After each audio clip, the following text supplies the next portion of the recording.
আসসালামু আলাইকুম রহমতুল্লাহি ওবারাকাতু। আজকে দ্বিতীয় শ্রেণীর অধ্যায় ৩ ৮০ পৃষ্ঠার গুণঙ্কের সমাধান করব। তো ১ নং প্রশ্নটি সমাধান করব। ৬টি থালায় প্রতিটিতে ৫টি করে লিচু আছে, একত্রে কতগুলো লিচু আছে? যেহেতু এটা সমাধান করব লিখে নিয়েছি সমাধান। তো এখানে ছিল প্রতিটিতে 5টি করে লিচু আছে, আর মোট 6টা থালাতে কয়টা আছে সেটা বের করতে বলেছে।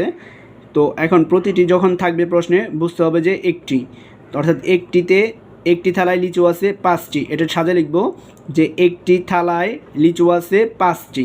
তো এখানে লিখেছি একটি থালায় লিচু আছে 5টি, পরে থালা ছিল হচ্ছে 6টি থালায়, অর্থাৎ নিচে লিখব হচ্ছে 6টি থালায় লিচু আছে।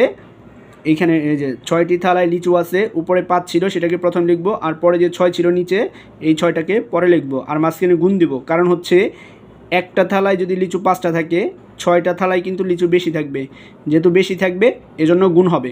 তো 5 গুণ 6 দিয়েছি। উপরেরটা এই ডান পাশে যে উপরে আছে সেটা হচ্ছে প্রথম বসবে, আর নিচে যে আছে এই নিচের সংখ্যাটা পরে বসবে।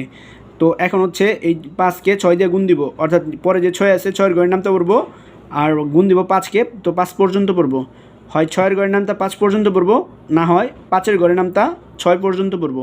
তো 5 6 হয় 30। তো এখানে লিখবো হচ্ছে 30, আর শেষে হচ্ছে টি। এখানে ডটও দিয়েছি, মানে উপরের কথাটাই নিচে বসবে। তো উত্তর পেয়েছি 30টি। তো আমরা এখানে লিখব উত্তর 30টি। এটাই হচ্ছে 1 নং প্রশ্নটির সমাধান।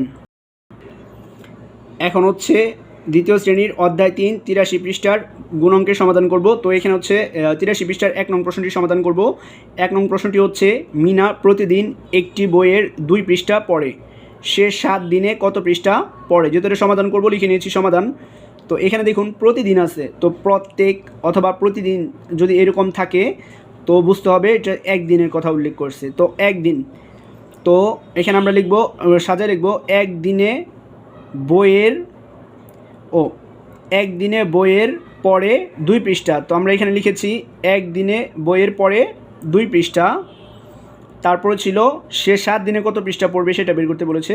তো লিখব সুতরাং 7 দিনে বইয়ের পরে 2 গুণ 7। এই যে প্রথমে যে উপরে ডান পাশে 2 ছিল সেটা প্রথমে লিখব, আর নিচে যে 7 ছিল সেটা পরে লিখব, আর মাঝখানে গুণ দিব। কারণ হচ্ছে একদিনে যদি বইয়ের 2 পৃষ্ঠা পড়ে, 7 দিনে কিন্তু বইয়ের বেশি পৃষ্ঠা পড়বে।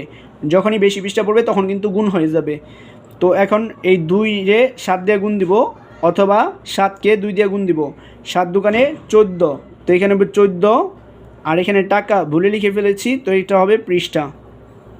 পরীক্ষার পেটকে বোঝানো 6 একের পৃষ্ঠা। তো 14 পৃষ্ঠা।